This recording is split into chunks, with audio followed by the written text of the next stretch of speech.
네, 안녕하세요. 안녕하십니까. 예. 경제론 들어갈 차례죠. 그 교재 114페이지 가시면은, 114페이지 가시면은 부동산 경제론이라는 게 있죠. 들어가도록 하겠습니다. 114로 가시면 이제 경제론 파트가 있어요. 그래서 이제 우리가 전체적인 틀을 본다면, 수요 공급 파트예요. 그래서 우리가 수요하고 공급 이론입니다. 이것은 세 문제에서 한 네 문제가 출제가 되기 때문에 우리가 이제 전체적인 틀을 이제 보겠는데요. 일단은 우리 수요와 공급이라는 얘기는 많이 들어보셨죠, 그죠? 그래서 이제 우리가 천천히 들어보시면은 자, 예, 예, 사고 파는 거죠, 그죠? 사고 파는 건데 이제 우리가 이제 지금 서울에 일단 가격이 좀 올랐다는 정부 입장에서는 그럽니까? 공급이 좀 부족합니까? 부족하니까 가격이 올라갔죠. 3기 신도시를 이제 또 발표했죠. 공급을 또 늘리려고 하면 가격도 떨어뜨리려고 하는 거죠. 그래서 그냥 수요예요, 부동산 수요예요. 부동산 수요 들어가도록 하죠. 자, 수요는 사는 쪽을 얘기합니다. 사는 쪽. 그래서 우리가 이제 소비자가 근데 지금 이제 그 개념을 이제 잡겠는데요. 만약에 갑순이가 사과를 100개 먹어요. 많이 먹어요, 적게 먹어요. 기간에 따라 틀려요. 기간, 그죠? 그래서 우리가 일정 기간이라는 걸 명시해야 됩니다. 일정 기간 동안이라는 게 중요해요.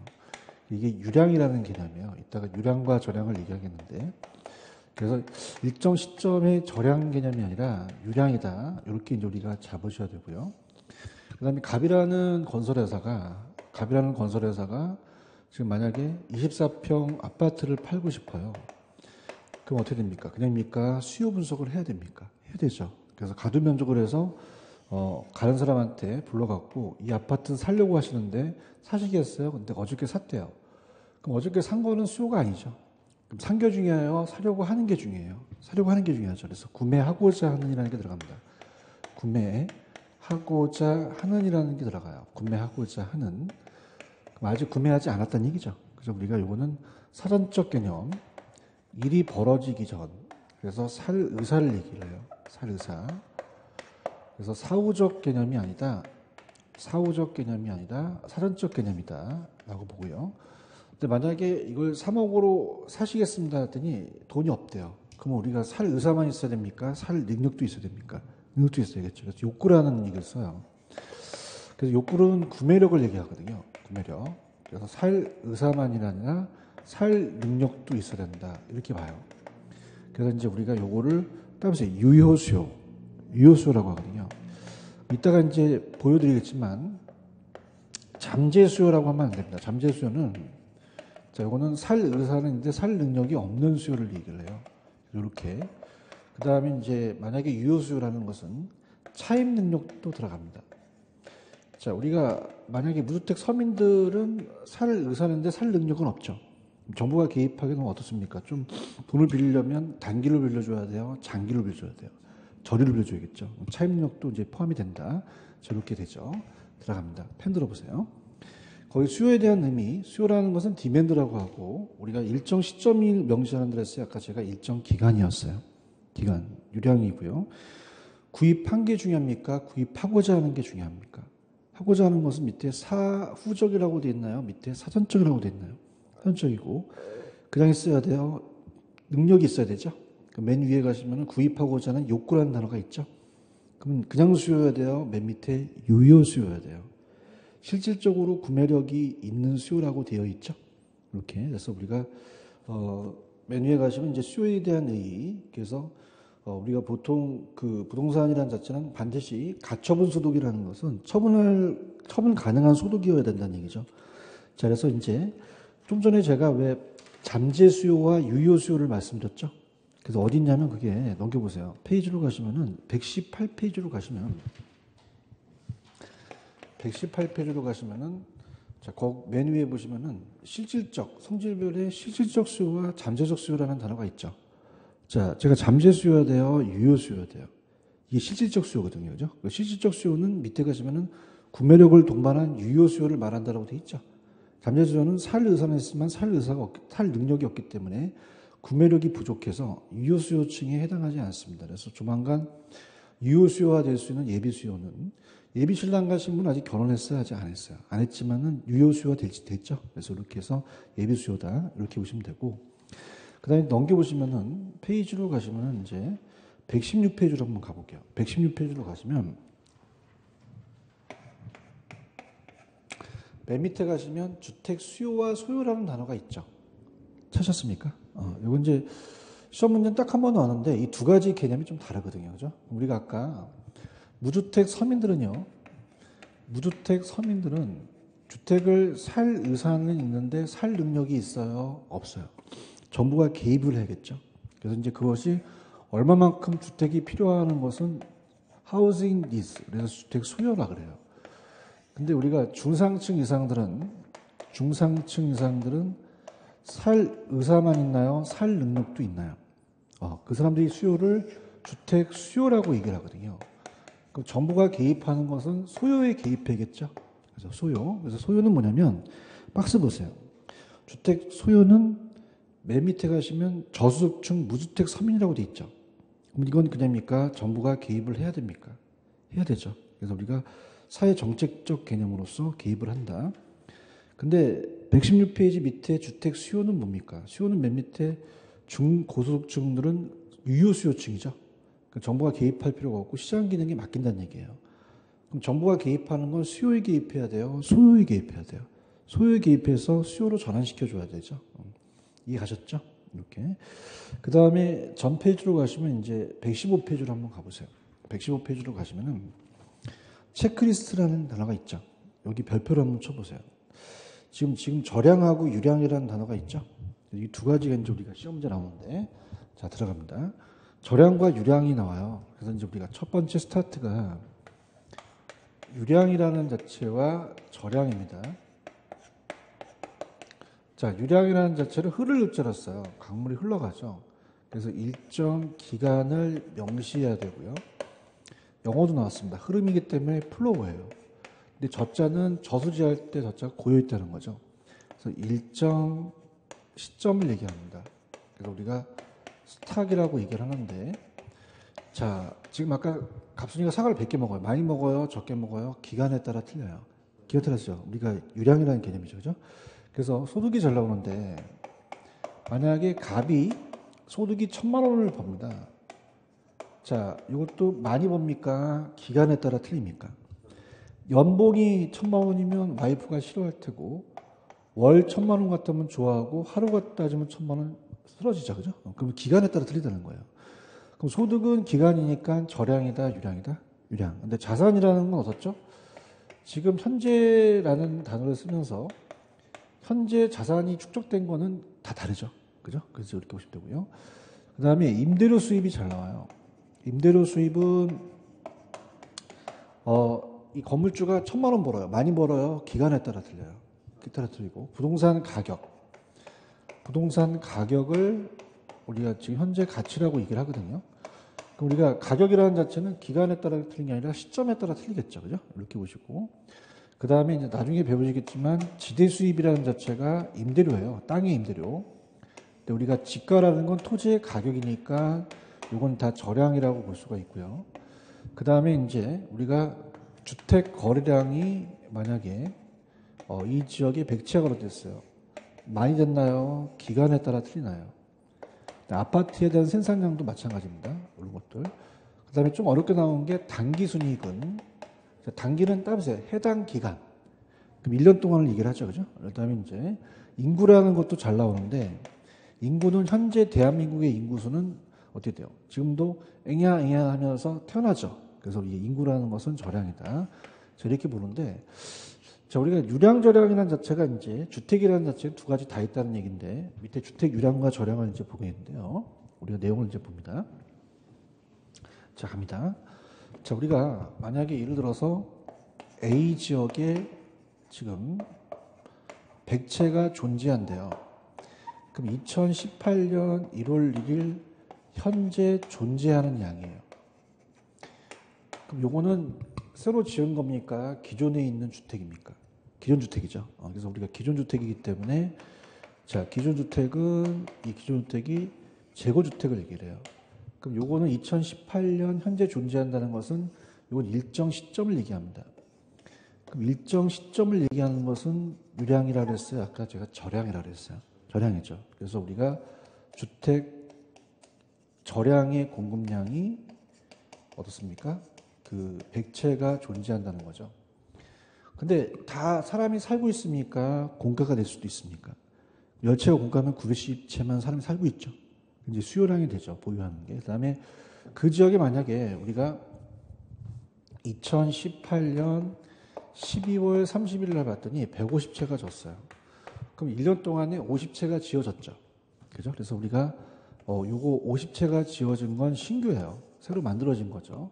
그럼 그냥입니까? 1년 동안이라는 게 들어갑니까? 1년 동안은 시점이에요? 기간이에요? 기간이죠. 그래서 우리가 요건 일정 기간이기 때문에 신규 주택입니다. 그럼 일정 기간이 나오면 이건 아까 제가 절량이라 그랬습니까? 유량이라 그랬습니까? 유량이죠. 그래서 이거는 주택 유량에 대한 공급량이 되죠. 자, 근데 어떻습니까?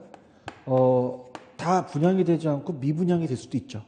10채가 미분양이면 40채만 사람이 보유하고 있는 게 주택 유량의 공급량이 되겠죠. 이렇게 잡으십니다. 그래서 우리가 재고주택은 절량이고요. 재고주택은 절량이고 신규주택은 유량이에요. 신규주택. 그러니까 우리가 흐르는 자로 쓴다면 자, 우리가 욕조에다가 물을 받으면은 흐르는 양은 그냥입니까? 유량입니까? 그 다음에 고여있고 오래 좀 된 거는 절량이 되겠죠. 이렇게. 그래서 우리가 이 절량은, 자, 따라서 절량, 시점. 그러면 절량 나오면 시점이 나와야겠죠. 그다음 이제 플로우라는 자체는 조금 저도 이제 이걸 하게 되는 게 좀 무섭지만 하늘에 UFO가 떠서 따라서 UFO. 유량은 우리가 스타기다, 플로가 되겠죠. 그죠? 그래서 특히 이제 절량 쪽으로 이제 시험 문제가 이 세 가지가 나와요. 재고, 인구, 자산. 그죠? 자산, 우리 순자산 가치도 나왔지만, 이렇게 해서 요거 위주로 좀 가져가세요. 자, 그래서, 자, 책에 볼게요. 책에 보시면은 절량과 유량의 개념이라는 단어가 있죠. 가볼게요. 자, 절량은 그냥입니까? 일정 시점입니까? 그래서 보시면 얘 시장 가격 동그라미, 기존 주택 동그라미, 재고 동그라미. 제가 아까 자산 가치가 잘 나온다 했죠. 그래서 인구 이런 게 나오면 이건 유량이다, 절량이다. 절량이죠. 유량은 시점이에요, 일정 기간이에요. 플로우, 임대료 수입이나 신주택, 주택거래량 단기는 해당 기간이죠. 연간 이자 비용, 급여, 소득, 지대 수입 이런 게 나왔다. 이런 건 절량입니까? 유량입니까? 유량이죠. 그래서 제가 아까 대표예제 문제를 보시게 되면은 제가 절량 세 가지가 자산, 인구, 그다음에 재고가 있다 했죠. 그래서 밑에 유량보다는 절량을 먼저 보세요. 그럼 거기 보시면 실물 자산, 도시 인구, 주택 재고라는 단어가 있죠. 그래서 이제 우리가 2번이 정답이에요. 몇 번이 정답이다? 2번. 그래서 이렇게 지대 수입은 우리가 임대료니까 토지 임대료고 아파트의 생산량, 가계소득은 소득이죠. 그죠? 이렇게 해서 2번이 정답이다. 그렇게 보시면 돼요. 무슨 말씀인지 아시죠? 그다음 위에 보시면 주택 절량과 유량에서 자 볼게요. 아까 제가 주택 절량에 대한 공급량은 어땠어요? 일정 시점이 현재 존재하는 것은 절량이죠. 그죠? 그다음 이제 그 중에서 공가가 되면서 사람들이 살고 있는 게 유량에 대한 그 절량에 대한 수요량은 일정 시점에 보유하고자 하는 양이 있죠. 근데 유량은 시점이에요, 기간이에요. 그럼 아까 1년 동안의 기간이 신주택이었죠. 그죠? 그래서 유량은 거기 보시면 주택 유량에 대한 공급량은 일정 기간에 시장에 존재하는 겁니까? 공급되는 겁니까? 공급되는 거죠. 그래서 그렇게 미분양이 됐다면 사람들이 살고 있는 유량의 수요량이 일정 기간 사람이 보유하고자 하는 양이죠. 이해하셨죠? 그죠? 그래서 우리가 수요는 다 보유가 들어가고요. 자, 절량은 공급되는 거예요? 존재하는 양이에요. 유량은 공급되는 거죠. 이렇게 해서 우리가 체크하시고 넘겨볼게요. 자, 넘기시면은 우리가 부동산 수요의 특성이라는 자체를 그냥 참고만 하시는데, 자, 1번에 가시면은 부동산은 우리 갖고 계시는 불펜보다 가격이 쌉니까? 비쌉니까? 가격 비중이 크죠. 구매 자금을 축적하는데 오래 걸리고, 동그라미 2번에 가시면 수요 활동의 주체와 부동산의 종류에 따라 현저한 차이가 있죠. 그러면 자, 젊은 층들은 아파트를 좋아하지만 어르신네들은 우리가 단독주택을 좋아하죠. 그 다음에 3번에 가시면 구매 결정 시 검토해야 될 사항이 일반적이다 전문적인 게 저번에 왜 용도가 다양하기 때문에 체이용을 해야 되잖아요. 이런 것들 이제 들어가고. 4번 볼펜은 살 때는 등기를 안 하죠. 근데 부동산 살 때 그냥입니까? 등기를 합니까? 구매 절차가 다르죠. 그래서 우리가 다 여러 가지 특수한 방법이 나오니까 등기라든지 경매든지 공매 같은 걸 하겠죠. 여기까지 가시겠죠. 됐습니다. 이렇게 해보시고요. 그 다음에 넘겨보세요. 우리가 넘겨보시면은 자 페이지로 가시면 이제 교재로 가시면은 그 119페이지로 한번 갑니다. 119페이지로 가시면 거기 보시면 수요곡선이라는 단어가 있죠. 자, 요걸 이제 우리가 보도록 하겠는데요. 일단은 수요곡선이라는 자체가 이제 생긴 모양이 밑으로 내려가는 우하향하는 곡선이 되거든요. 그죠? 그래서 이제 봅니다. 자, 우리가 이제 그 함수라 그래요. 그 영향을 주는 변수와 영향을 받는 변수에 대한 함수 관계를 나타내서 우리가 이제 그 두 번째 보면은 자, 공급자들이 수요를 분석하려면요. 수요자의 마음을 알아야 되죠. 그 마음에 대한 결정 요인을 봅니다. 결정 요인. 그래서 원인을 이제 보는데요. 그 마음을 안다는 자체가 이제 수요 함수라는 표현을 쓰거든요. 함수를 표현을 써서 자, 펑션이라는 말을 씁니다. 자, 그래서 우리가 영향을 주는 변수가 독립 변수고 그 다음에 영향을 받는 변수가 종속 변수거든요. 그러면 종속 변수에 대해서 자, 우리가 수요량을 늘리려면 보통 가격만 있겠어요? 가격 이외도 있겠어요? 이외도 있죠. 그죠? 그래서 가격만 있는 게 아니라 가격 이외도 있어요. 그래서 가격이 제일 중요하기 때문에 우리가 가격을 따져서 가는 게 따져보세요. 수요 법칙. 넘겨보세요. 수요 법칙이라는 게 있거든요. 그래서 120페이지로 가시면은 거기에 수요 곡선이 우하향하는 이유라는 게 있죠. 찾으셨습니까? 자, 이게 이제 수요 법칙 때문에 그래요. 이제 가격 때문에 그렇거든요. 그래서 가격 때문에 이제 수요 법칙이라는 게 만들어져서 우리가 이제 나타나는데, 자, 우리가 이제 어떻습니까? 수요자 입장에서는 가격 때문에 중요한 게 법칙이에요. 그러면 수요자는 가격이 싸야지만 많이 사죠. 그래서 우리서 가격과 수요량이 반비례 관계입니다. 그래서 수요자는 가격이 싸야 많이 사요. 수요량이 늘린다는 얘기죠. 그럼 이 관계가 비례입니까? 지금 반비례입니까? 반비례죠. 그래서 반비례고 마이너스 역의 관계라 그래요.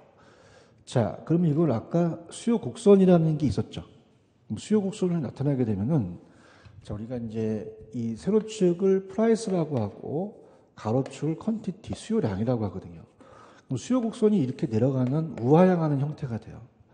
그럼 우측으로 내려갔으니까 우상향이에요, 우하향이에요? 우하향이죠. 이렇게 됩니다.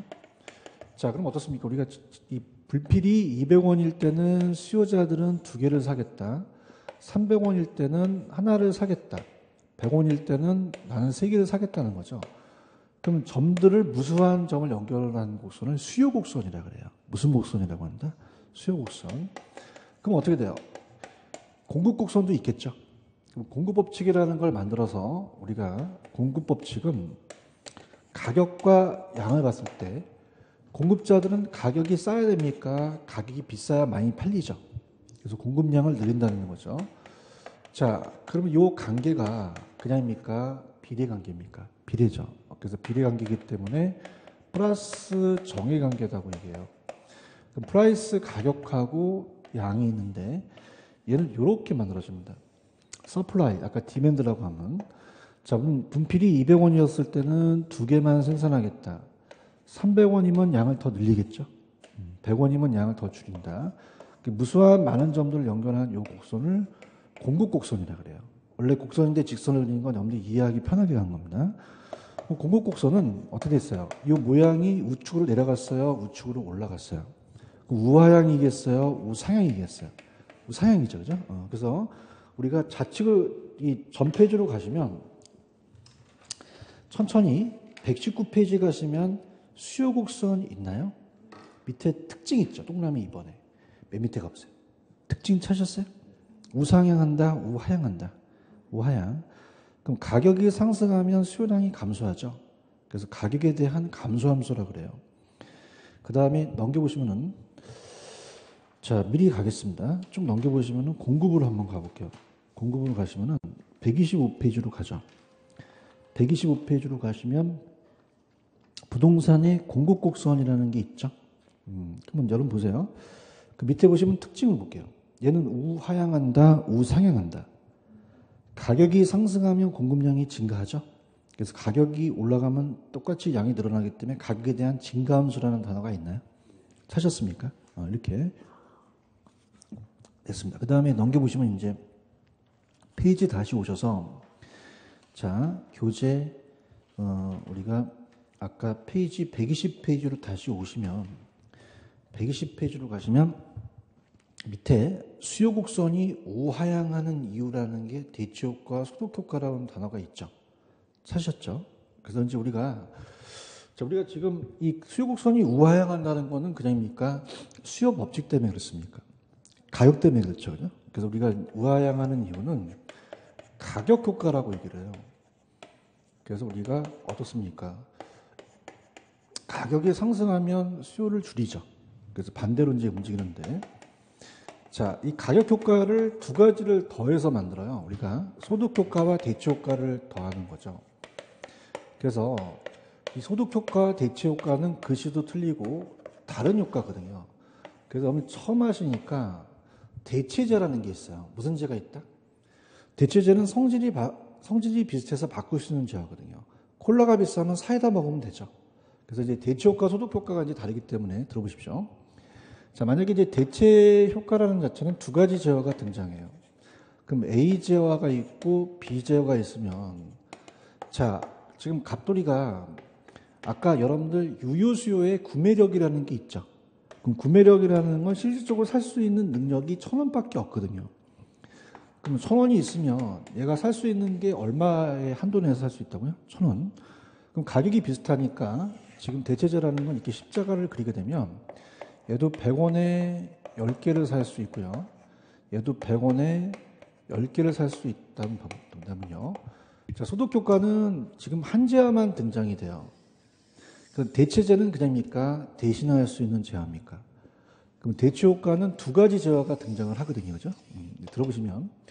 자, 만약에 가격이요. 얘가 200원으로 오르게 되면 5개밖에 못 사죠. 그죠? 그럼 아까 좀 전에 가격이 상승하면 수요량이 줄어든다는 게 수요 법칙이었죠. 근데 소득 효과는 이 대체 상황을 얘기하는 게 아니라 그 하나의 재화에 따라서 소득 효과를 얘기를 해요.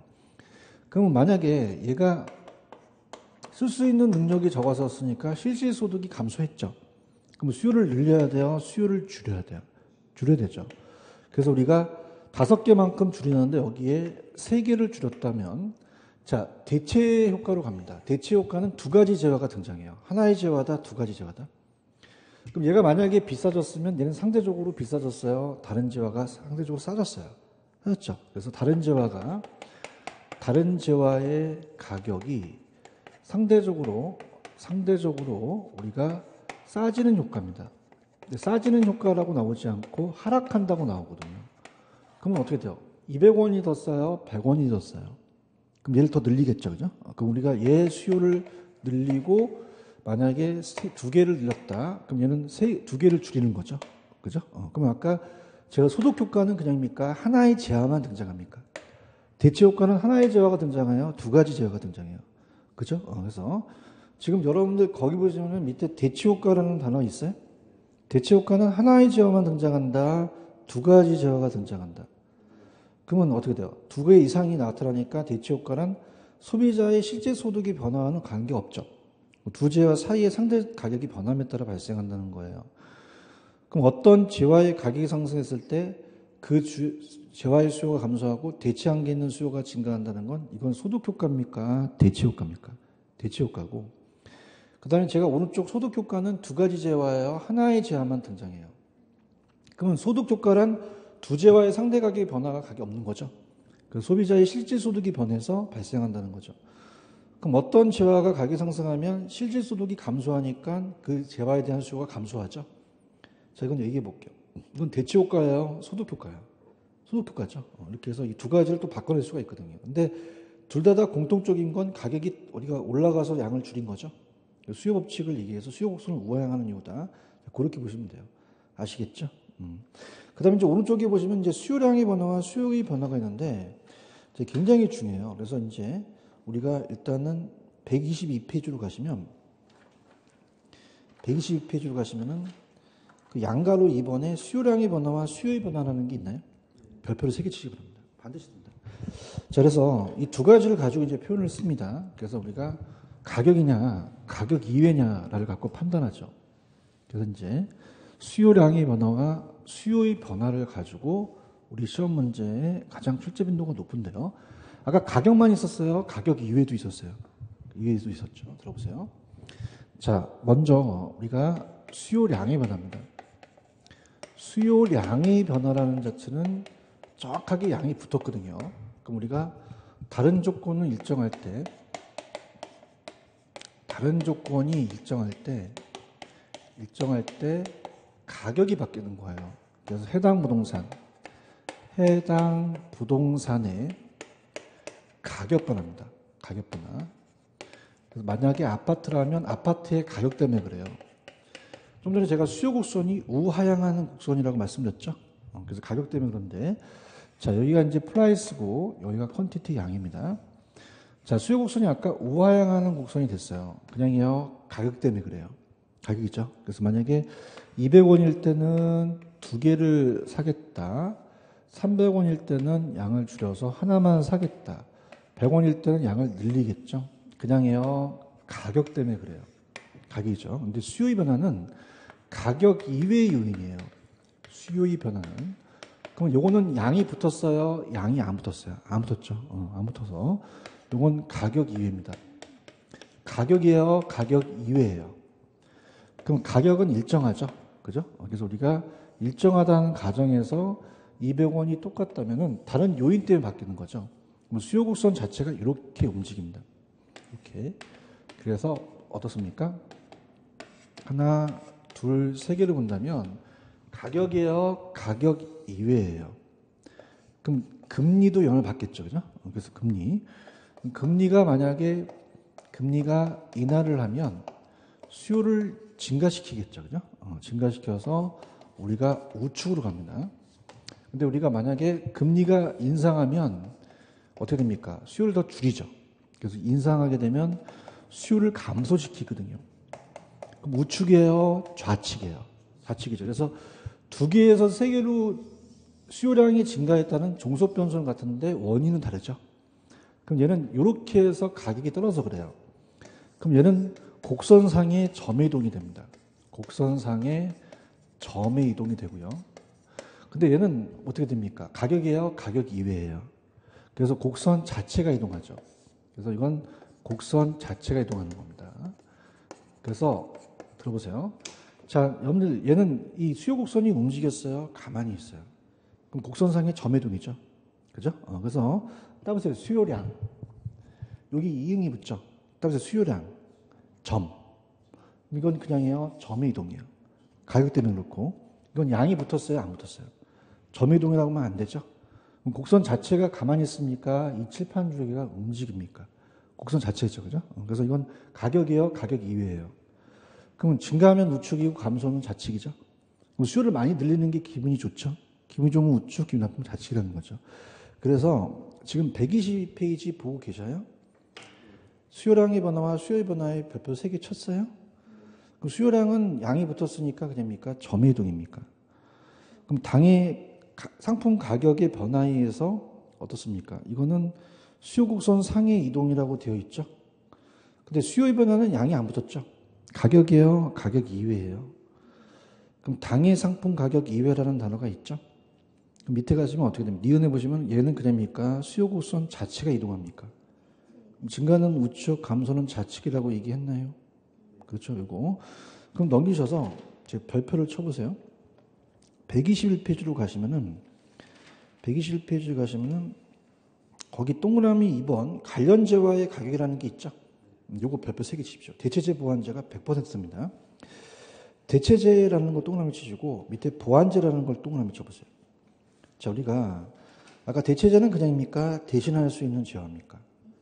그럼 어떻게 돼요? 효용가치가 비슷해서 경쟁관계라고 적어놓으셨죠? 그렇죠? 근데 보완제는 뭐냐면 커피에 설탕을 타먹죠. 서로 상호 간에 결합되었을 때 함께 할 때 효용이 커지는 게 보완제라는 얘기죠. 지금 보고 계셔요? 자, 그럼 갑니다.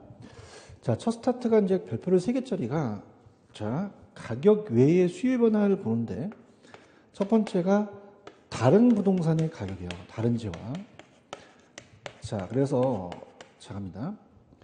만약에 지금 아파트가 아니라 단독주택에 대한 가격이 비싸졌어요. 그러면 수요를 줄이고 아파트에 대한 수요를 늘렸어요. 아파트 수요를 늘렸다면 자, 여러분 생각해 보세요. 아파트 가격이 떨어져서 그래요? 단독주택 가격이 올라서 그래요? 자, 이건 따라서 대체제. 그럼 대신할 수 있는 재화가 싸서 그럽니까? 비싸져서 그렇습니까? 비싸졌죠. 가격대 수요라는 것이 다른 재화의 가격이 어느 수 있다는 거죠. 아시겠죠? 지금 여러분들 대체제 보고 계셔요? 그럼 커피와 홍차, 아파트와 빌라라고 되어 있죠? 효용가치가 비슷해서 그럼 만약에 아파트 빌라가 대체관계라면 아파트 가격이 상승하면 대체관계에 있는 빌라 수요가 증가한다고 되어 있잖아요. 찾았나요? 그럼 따라서 가격대 수요. 근데 이 가격이라는 자체가 그냥입니까? 대체제의 가격입니까? 그럼 대체제의 가격과 재화에 대한 당해 재화 수요의 변화가 같은 방향으로 되어 있죠? 찾았습니까? 이렇게 움직인다는 거죠. 같이 비례관계로. 근데 보완관계라는 것은 자 보완제라는 자체를 함께 했을 때 효용이 커지는 만약에 커피라고 부동산이 있다고 봐봐요. 그럼 커피의 가격이 상승하면 커피만 줄어들어요? 설탕도 줄어들어요? 그럼 설탕을 해당의 부동산이라고 한다면 설탕을 줄였다는 건 설탕 가격이 올라가서 그래요? 커피 가격이 올라서 그래요? 따라서 보완제. 보완제 가격과 얘는 반대로 움직여요. 반비례로. 이해 가셨습니까? 밑에 보시면 보완제 있어요? 그럼 커피와 프림, 토지와 건물은 상호 결합됐을 때 관계가 무슨 제?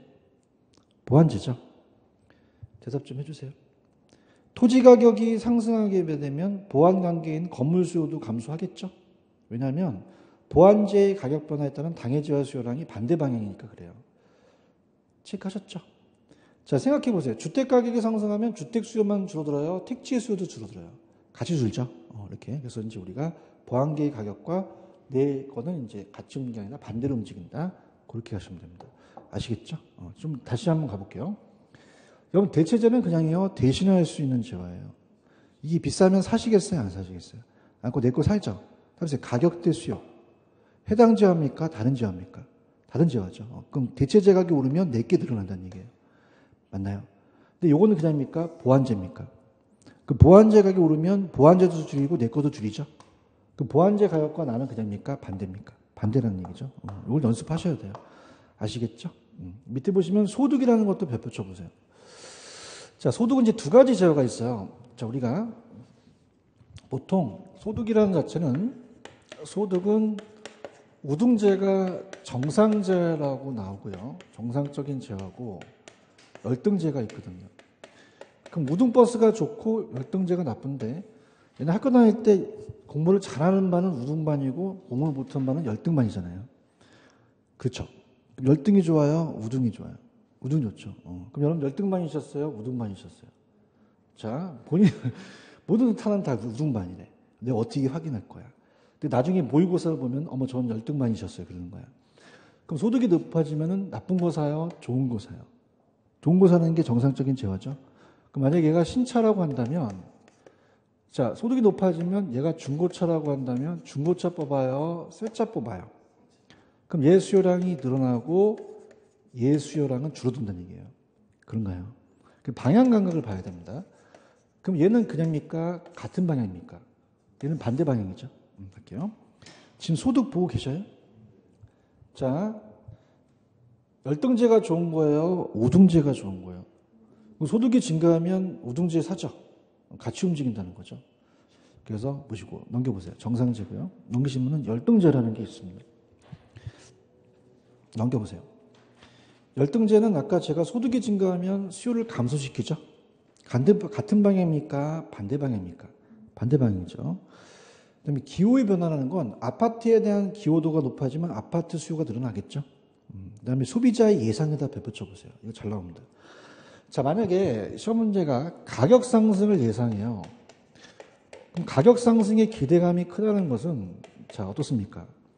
이거는 가격이 상승했나요? 상승할 걸 예상하나요? 예상하죠. 그래서 제가 이제 요번 9.13 정책 있었죠. 작년에. 그죠? 그래서 제가 이제 작년에 돈 좀 많이 벌었거든요. 벌었는데 9.13 정책이 있기 전에 가격이 막 올라가요. 그럼 계속 올라갈 걸 그냥입니까? 사람들은 예상합니까? 그럼 나중에 사요? 미리 사야 돼요. 그럼 사재기를 하죠. 그럼 수요가 더 늘어난다는 거야. 더 오르기 전에 산다는 얘기죠. 그럼 가격이 상승했어요? 예상을 해요. 예상을 하죠. 그렇죠? 그러면 어떻게 됩니까? 가격이 오르는 게 아니라 가격은 그대로 있는데 사재기를 하니까 이건 수요의 변화, 가격 이외라는 얘기죠. 아시겠죠? 그죠? 그럼 실수요입니까? 투기 가수요입니까? 가수요죠. 아니, 대화를 합시다. 가격이 상승했네요? 예상하나요? 그럼 안 사시겠어요? 사겠어요? 더 오르기 전에 사야 된다는 거죠. 이해하셨습니까? 그래서 지금 소비자의 예상 보고 있어요? 어떤 재화가 가격이 가까운 장래에 상승할 걸 그냥 해요? 예상해요. 그럼 더 오르기 전에 지금 사야겠죠? 그런가요? 가격입니까? 이 가격 이외입니까? 이외. 가수요라는 얘기죠. 그래서 이제 그 기대감에 따라서 수요도 증가하니까 수요 곡선상의 점 이동이 아니라 곡선 자체가 이동한다는 거죠. 이해 갔죠? 이렇게. 그래서 이렇게 보시면 되고, 됐습니다. 그 정도 보시면 돼요. 그 다음에 이제 오른쪽에 수요 변화의 요인이라는 게 있죠. 그럼 어떻습니까? 제가 아까 소득이 높아지면 좋은 거 사죠. 우등제는 증가하고 열등제는 감소한다고 얘기했나요? 그럼 다른 재화의 가격은 어떻죠? 대체재 가격 상승하면 내 걸 많이 사죠. 근데 보완재 가격이 상승하면 내 것도 줄이죠. 강구가 늘어나면 그럽니까? 부동산 수요도 늘어납니까? 인구가 늘어나면 늘어나죠. 소비자의 가격 상승 예상도 증가하죠. 이해 가셨죠? 이 정도 넘겨보세요. 잘 따라오고 계셔요. 공급 갑니다. 자, 공급은 여러분들이 얘기해 보세요. 공급은 사는 쪽이에요? 파는 쪽이에요? 파는 쪽이죠. 그래서 이제 우리가 공급에 대한 정의도 가볼게요. 들어갑니다. 자, 공급은요, 파는 쪽을 얘기를 합니다. 들어갑니다.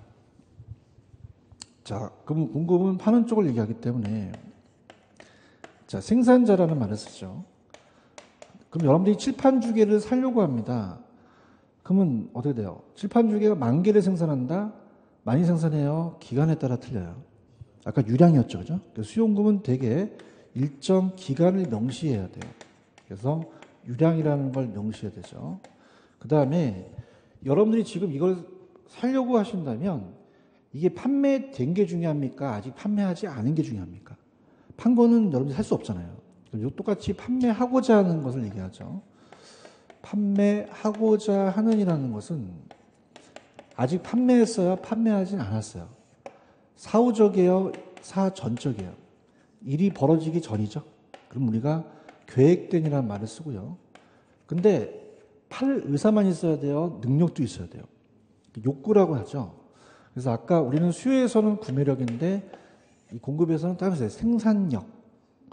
자, 그러면 여러분들 이 칠판 주개를 팔려면 그냥입니까? 공장이 있어야 됩니까? 창고도 있어야 되고 트럭도 있어야 되죠. 이걸 따면서 유효 공급, 유효 공급이라고 하거든요. 똑같아요, 아까. 그래서 갑니다. 지금 공급 보고 있나요? 자, 얘도 그냥입니까? 일정 기간이 들어갑니까? 유량이고요. 판매하고자 하는이라는 건 사후적이에요, 사전적이에요. 사전적이죠. 욕구라는 게 밑에 해설해 보시면 유효 공급을 얘기를 해요. 공급할 의사와 능력을 다 갖춰야겠죠. 아시겠죠? 그다음에 부동산의 공급의 특성은 이따가 해드리겠고 넘겨보세요. 자, 얘도 똑같습니다. 넘기시면은 페이지 가시면 똑같이 페이지 교재 우리가 어디로 가시냐면 페이지 128페이지로 한번 가죠. 128페이지로 갔더니 부동산 공급량에 대한 변화와 공급의 변화라는 단어가 있나요? 저도 이제 강의가 20년째 되다 보니까 저도 이제 요령이 생겼어요. 근데 수요입니까? 공급입니까? 공급이죠. 그래서 요것만 싹 바꿀게요. 그럼 공급량의 변화와 공급의 변화가 다르죠. 그죠? 이렇게. 그러면 얘는 그냥입니까? 양이 붙었습니까? 가격이고 가격 이외라는 얘기예요. 아셨어요? 그 문자 갑니다. 자, 그럼 다시 한번 이제 공급곡선은 그래프를 이제 그려야 되니까 그려볼게요. 근데 아까 얘랑 똑같습니다. 수요하고 들어갈게요. 자, 그럼 얘는 가격 때문에 그래요. 그럼 가격과 양이 있으면 공급곡선은 우상향하는 공급곡선이 되겠죠. 그래서 우상향하는 공급곡선이 됩니다. 그럼 가격이 200원일 때 분필이 2개를 공급하겠다. 300원이면 양을 더 늘리고요. 100원이면 양을 더 줄이겠죠. 하나로. 그냥요. 가격 때문에 그래요. 근데 가격이에요. 이건 가격 이외예요. 이외죠. 그래서 곡선 자체의 이동이에요. 가격과 양이 있습니다. 그럼 가격은 일정해요. 분양가는 200원인데 다른 요인 때문에 공급자들이 움직이죠.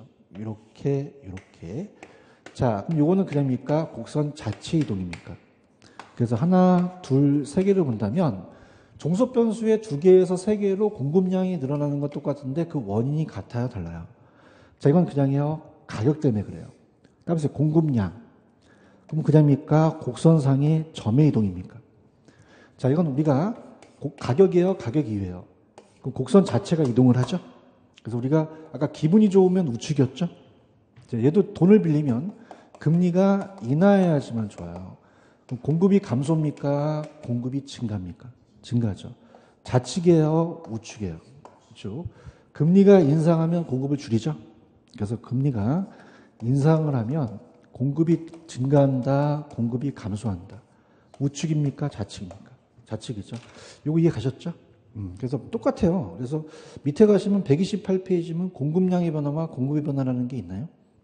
그럼 오른쪽 공급량의 변화는 그냥요, 양이 붙었어요. 그다음에 양, 점의 이동. 그럼 해당 상품 가격에 대한 변화죠. 이거는 밑에 곡선상의 점의 이동이 되겠고요. 공급의 변화는 양이 빠졌죠. 가격이에요, 가격 이외예요. 해당 상품 가격 이외라고 되어 있죠. 그래서 기술 수준, 생산 요소 이런 것들은 다 가격 이외니까 어때요? 니은의 곡선상의 점의 이동입니까? 곡선 자체가 이동합니까? 우측 좌측이라는 게 있죠. 그럼 찍어드릴게요. 좌측에 보시면은 얘는 어떤 게 잘 나오냐면 3번에 1번 공급의 결정 요인에 3, 4번을 묶어보세요. 3번하고 4번을 묶어보십니다. 생산 요소 가격과 기준 수준이라는 단어가 있나요? 이게 100% 시험에 나옵니다. 100%. 거기 옆에다 100%라고 적으세요. 다른 건 이제 보지 마시고 거기 위주로 좀 공부를 해보세요. 치셨죠? 자, 그럼 어떻습니까? 기술 수준으로 들어가 볼게요. 자, 기술 수준은 퇴보돼야 돼요. 기술 수준이 진보돼야 돼요. 그래야지만 늘어나겠죠? 이건 당연한 거죠. 그래서 공급을 늘리는 가격 이외의 요인에서 우리가 기술 수준이 향상이 돼야 돼요. 당연한 겁니다. 근데 얘 다음에 출제될 수 있는 게 뭐냐면 생산 요소의 가격이에요. 시험 문제 여기서 다 나옵니다. 생산 요소의 가격. 그래서 요거 별표 쳐보세요. 3개. 자, 그러면은 요게 하락이 돼야 된다는 게 생산비인데요. 자, 우리가 주택 건설을 하려면 그럽니까? 토지가 필요합니까? 생산 요소가 들어가죠. 그래서 이제 생산 요소 가격은 생산비를 얘기를 해요. 자, 그래서 이제 한번 들어가 보도록 하죠. 자, 만약에 주택을 생산하려면 그냥입니까? 토지가 필요합니까? 그다음에 생산 요소. 토지를 사야 되죠. 그러면 우리가 시험 문제에 주택 건설용 토지가 상승하는 게 좋아요? 건설에서는 하락하는 게 좋아요? 하락하는 게 좋죠. 이 토지 가격이 하락하는 게 좋다는 거죠. 그 다음에 노동도 들어가죠. 아까 제가 여러분 봐봐. 그냥 소득은 높아지면은 수요량을 늘리는 게 정상적인 재화였으면 수요를 움직이거든요. 근데 따라서 노동자 임금. 노동자를 그냥입니까? 건설회사가 고용을 했죠. 그럼 임금이 높아야 돼요? 낮아야 돼요? 낮아야 되죠. 아시겠죠? 그죠? 그 다음에 자본이라는 것은 타인 자본을 빌리게 되면 그냥입니까? 이자 비용이 나갑니까? 이게 작아야 된다는 얘기죠. 그죠? 아시겠습니까? 그러니까 생산 요소 가격이 굉장히 중요해요. 그럼 생산 요소 가격은 바로 생산비를 얘기하거든요.